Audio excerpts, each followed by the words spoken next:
스마트팜 종합자금 융자 규모가 올해 1천억 원에서 내년 1,500억 원으로 늘어납니다. 시설원의 면적은 8년 만에 10배가 됐고 축사는 40배 넘게 늘었다고 합니다.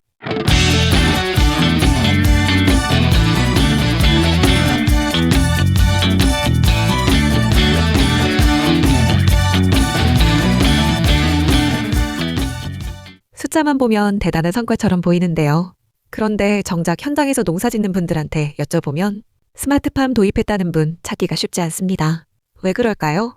오늘 밥상의 말단에서는 스마트팜이라는 이름, 뒤에 숨은 구조적 문제를 한번 짚어보겠습니다. 과연 스마트팜은 정말 스마트한 건지, 아니면 우리 농업 현실과 맞지 않는 옷을 억지로 입히고 있는 건지 그 이야기를 해보려고 합니다. 먼저 정부가 발표한 숫자부터 정리해드리겠습니다. 2026년 정부 예산안 기준으로 스마트팜 종합자금 융자 규모가 1,500억 원입니다. 올해가 1천억이었으니까 50%가 늘어난 거예요. 그리고 2021년부터 2027년까지 7년간 스마트팜 다부처 패키지 혁신기술 개발에 투입되는 돈이 총 3,867억 원입니다. 거의 4천억에 가까운 돈이에요. 노지 분야, 그러니까 비닐하우스가 아니라 밭이나 논에서 쓰는 스마트 농업기술 개발에도 2022년부터 3년간 425억 원이 들어갔습니다. 스마트 농업 육성지구도 올해 5개소에서 내년에 누적 10개소로 2배 늘릴 계획이고요. 숫자만 놓고 보면 정부가 스마트팜에 진심이라는 건 분명합니다. 그런데 이 숫자가 실제로 농민 한 분 한 분의 삶에 어떻게 닿고 있는지 그게 문제입니다. 보급 현황을 좀 더 들여다보겠습니다. 2015년에 스마트팜 시설 면적이 769헥타였는데 2023년에 7,716헥타가 됐습니다. 약 10배 증가한 거예요. 축사는 더 극적입니다.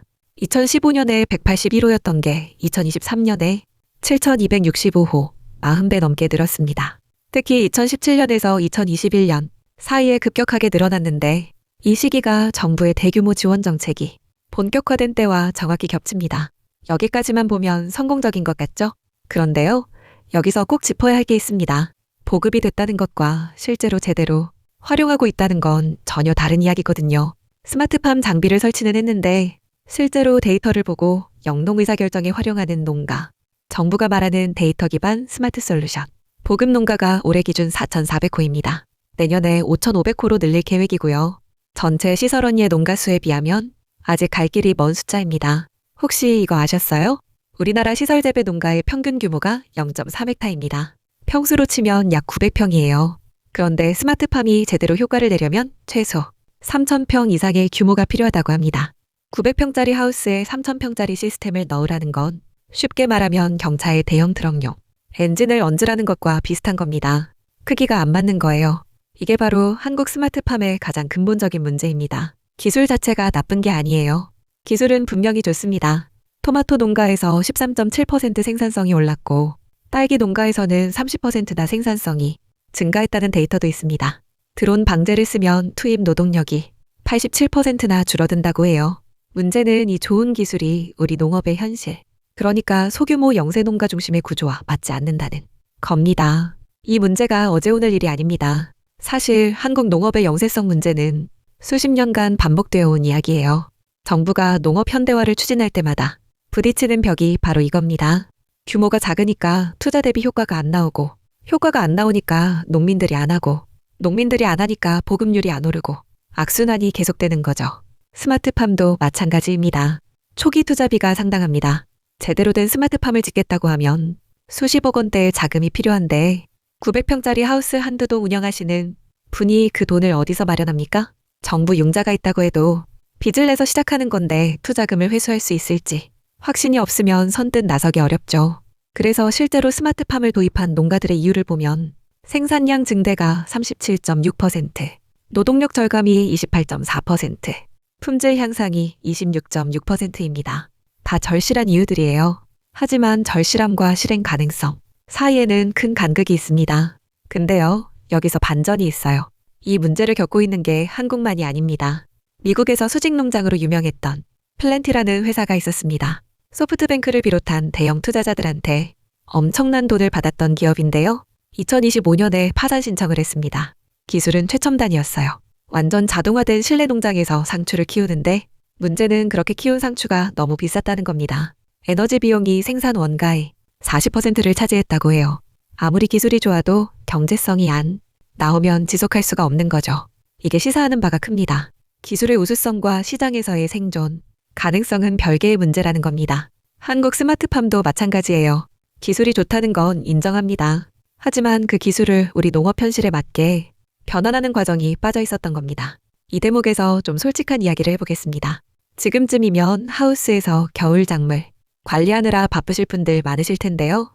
실제로 현장에서 스마트팜을 어떻게 느끼시는지 한번 생각해보면요.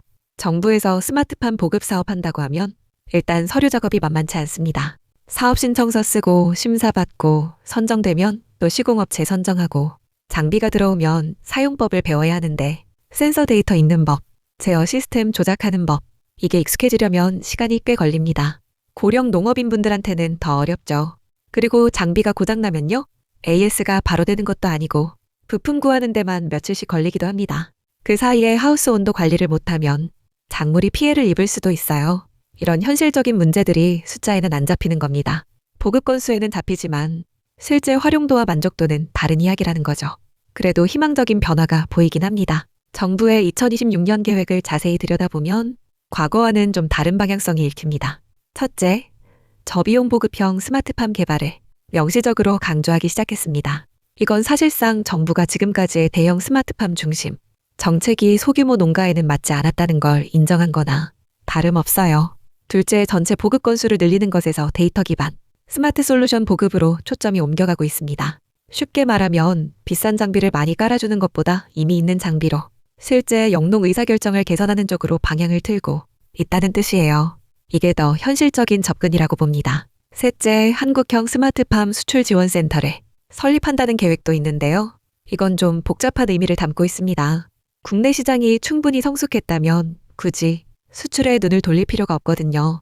수출 산업화를 서두르는 건 역설적으로 국내 시장에서의 안착이 아직 미흡하다는 방증이기도 합니다. 스마트팜 코리아에 등록된 기업이 2025년 7월 기준으로 1,216개사입니다. 원예 분야 674개사, 축산 분야 933개사, 민간에서도 이 시장에 뛰어드는 기업이 많다는 건 분명한데요. 문제는 이 기업들이 만드는 제품과 서비스가 정말 우리 농가의 필요에 맞는지입니다. ICT 기자재 국가표준 지원에 누적 237억 원이 투입되고 331개의 기업이 지원을 받았습니다. 표준화 지원 기종도 63종 이상으로 늘리고 있고요. 이런 노력이 의미가 없다는 게 아닙니다. 다만 기술 표준화가 되어도 그걸 쓸 수 있는 농가의 규모와 역량이 뒷받침되지 않으면 표준화 자체가 공허해질 수 있다는 거죠. 여러분은 어떠세요? 스마트팜이라는 말을 들었을 때 어떤 느낌이 드시나요? 나하고는 좀 먼 이야기 같다고 느끼시는 분이 아마 더 많으실 겁니다. 그리고 그 느낌이 틀린 게 아니에요. 지금의 스마트팜 정책은 솔직히 말해서 대다수 소규모 농가보다는 일정 규모 이상의 시설원예나 축산 농가에 맞춰져 있는 게 사실이니까요. 정부가 홍성 남원, 장성 거창, 고흥 같은 곳에 스마트 농업 육성지구를 만들고 최대 10년 장기 임대형 스마트팜으로 청년, 창업을 지원하는 것도 의미 있는 시도입니다. 하지만 이건 새로 농업에 진입하는 청년을 위한 거지. 지금 이미 농사를 짓고 계신 기존 농가를 위한 해법은 아닌 거예요. 기존 농가, 특히 소규모 시설원예의 농가가 스마트팜의 혜택을 실질적으로 누리려면 900평짜리 하우스에서도 효과를 볼 수 있는 저비용 보급형 모델이 나와야 합니다. 정부도 이 필요성을 이제 인정했으니 실제로 그런 모델이 나오는지 지켜봐야 할 대목입니다. 앞으로 이 흐름이 어떻게 될지 한번 생각해 보겠습니다. 스마트팜 자체가 잘못된 방향이라고 말씀드리는 건 아닙니다.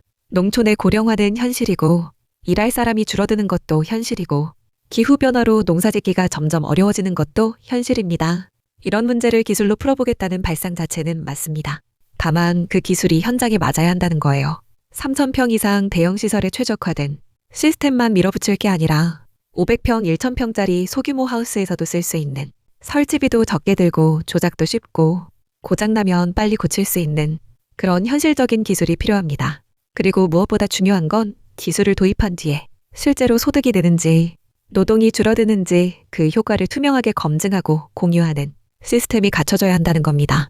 지금은 보급 건수는 발표하면서 실제 성과, 데이터는 충분히 공개되지 않고 있거든요. 이 소식이 결국 말하는 건 이겁니다. 스마트팜은 기술의 문제가 아니라 구조의 문제입니다. 좋은 기술이 있어도 그걸 받아들일 수 있는 토양이 준비되지 않으면 뿌리를 내릴 수가 없어요. 한국 농업의 소규모 영세 구조라는 토양 위에 대규모 자본 집약형 스마트팜이라는 씨앗을 뿌려놓고 왜 안절하냐고 하는 건 좀 억울한 일입니다. 정부가 수천억을 쏟아붓는 만큼 그 돈이 정말 농민의 삶을 바꾸는 데 쓰이고 있는지 숫자가 아니라 현장의 목소리로 검증해야 할 때입니다. 오늘도 하우스 안에서, 축사 안에서 추운 날씨에 묵묵히 일하고 계신 분들이 있습니다. 그분들의 현실에 맞는 기술, 그분들이 실제로 쓸 수 있는 지원이 무엇인지 밥상의 말단에서 계속 지켜보겠습니다. 오늘도 밥상의 말단에서 전해드렸습니다.